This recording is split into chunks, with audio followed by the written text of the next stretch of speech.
सोनम वांगचुक की सच्ची कहानी। तीन इडियट्स के पीछे का असली इंसान। कल्पना कीजिए, भारत के सबसे ठंडे इलाकों में से एक लद्दाख का एक छोटा सा गांव। एक बच्चा स्कूल जाता है, लेकिन उसे समझ ही नहीं आता कि शिक्षक क्या पढ़ा रहे हैं। वजह यह नहीं कि वह कमजोर है, बल्कि इसलिए कि पढ़ाई उसकी भाषा में नहीं हो रही। वही बच्चा बड़ा होकर ऐसी शिक्षा व्यवस्था बनाता है जिसे दुनिया सराहती है। वही इंसान एक ऐसी तकनीक विकसित करता है जो बर्फ से पानी बचाकर हजारों लोगों की मदद करती है।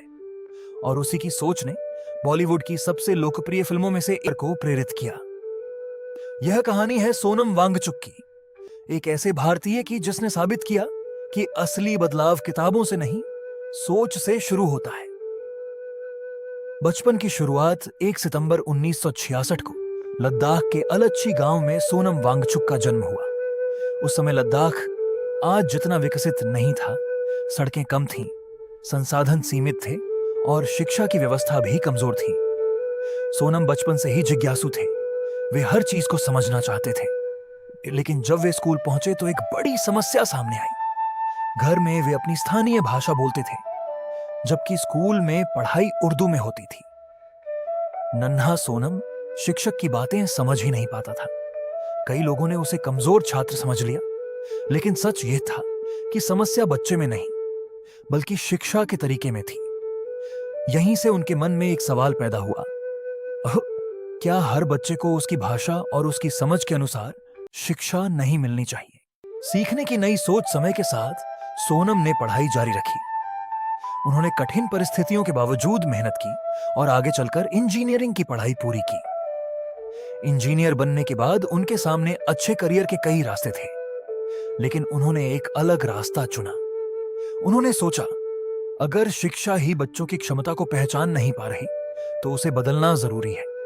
उनका लक्ष्य केवल नौकरी करना नहीं था।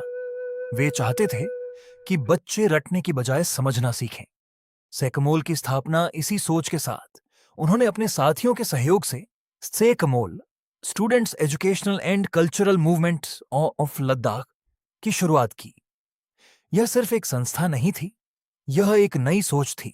यहां छात्रों को केवल किताबें नहीं पढ़ाई जाती थीं, उन्हें सौर ऊर्जा, खेती, मशीनों की मरम्मत, पर्यावरण संरक्षण और वास्तविक जीवन की समस्याओं का समाधान करना भी सिखाया जाता था।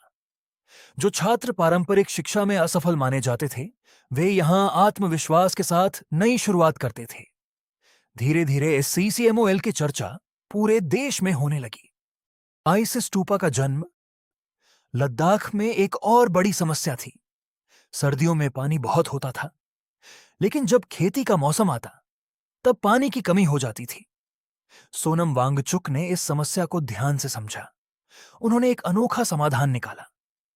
उन्होंने सर्दियों के पानी को शंकु के आकार में जमाकर कृत्रिम बर्फ का ढांचा बनाया। इसे नाम दिया गया आइस स्तूपा।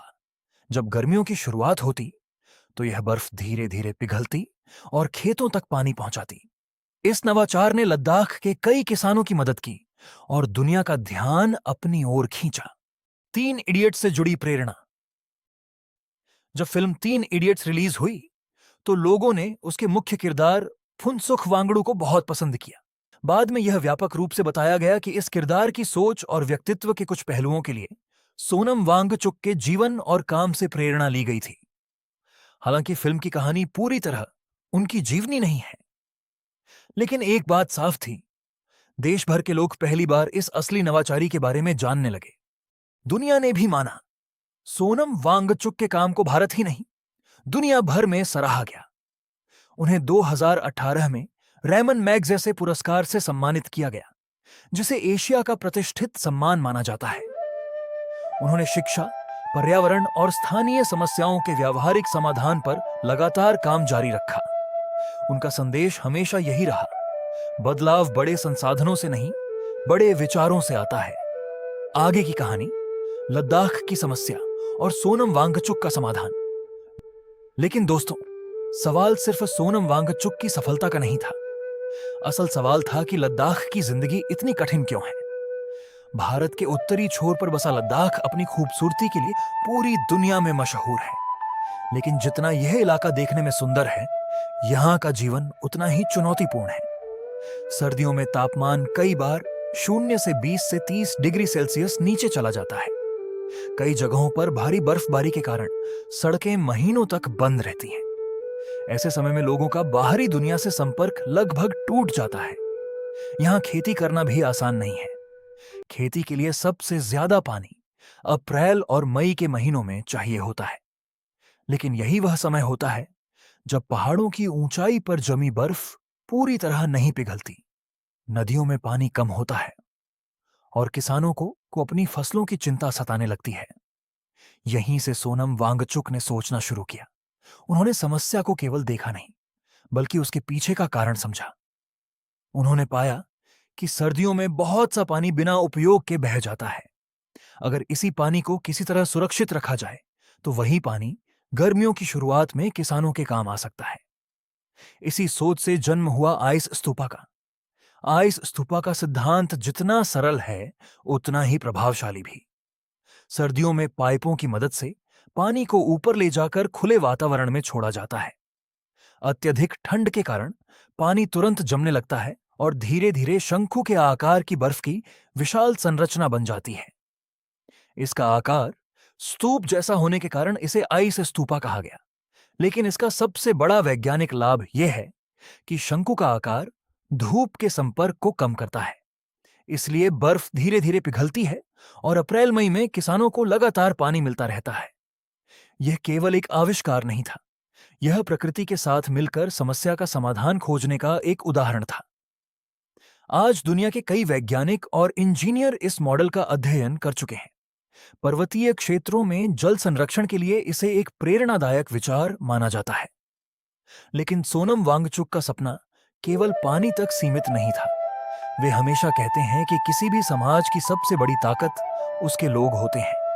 अगर लोगों को सही शिक्षा, सही अवसर और सही दिशा मिले तो वे अपनी समस्याओं का समाधान स्वयं खोज सकते हैं। इसी सोच के कारण SECMOL में छात्रों को केवल किताबें नहीं पढ़ाई जाती, उन्हें टीम वर्क, नेतृत्व, पर्यावरण संरक्षण, सौर ऊर्जा, स्थानीय संसाधनों का उपयोग और वास्तविक समस्याओं का समाधान भी सिखाया जाता है। यही कारण है कि यहाँ पढ़ने वाले कई छात्र आगे चलकर अपने गांवों और समाज के लिए बदलाव का कारण बने। सोनम वांगचुक की सबसे बड़ी खासियत यह है कि उन्होंने कभी यह इंतजार नहीं किया कि कोई और आकर समस्या हल करेगा। उन्होंने वहीं से शुरुआत की जहां वे थे, उन्हीं संसाधनों के साथ जो उनके पास उपलब्ध थे। शायद इसी वजह से उनका नाम केवल एक इंजीनियर या शिक्षक के रूप में नहीं, बल्कि एक ऐसे भारतीय नवाचारी के रूप में लिया जाता है जिसने यह साबित किया कि असली शिक्षा वही है जो समाज की समस्याओं का समाधान खोजे। एक ऐसा बच्चा जिसे कभी स्कूल में समझा नहीं गया, वही बड़ा होकर लाखों लोगों के लिए प्रेरणा बन गया। अगर आपको यह कहानी प्रेरणादायक लगी हो तो वीडियो को लाइक करें, अपने दोस्तों के साथ शेयर करें और ऐसे ही सच्ची भारतीय कहानियों के लिए हमारे चैनल को सब्सक्राइब करना न भूलें, क्योंकि असली हीरो अक्सर फिल्मों में नहीं, हमारे बीच होते हैं।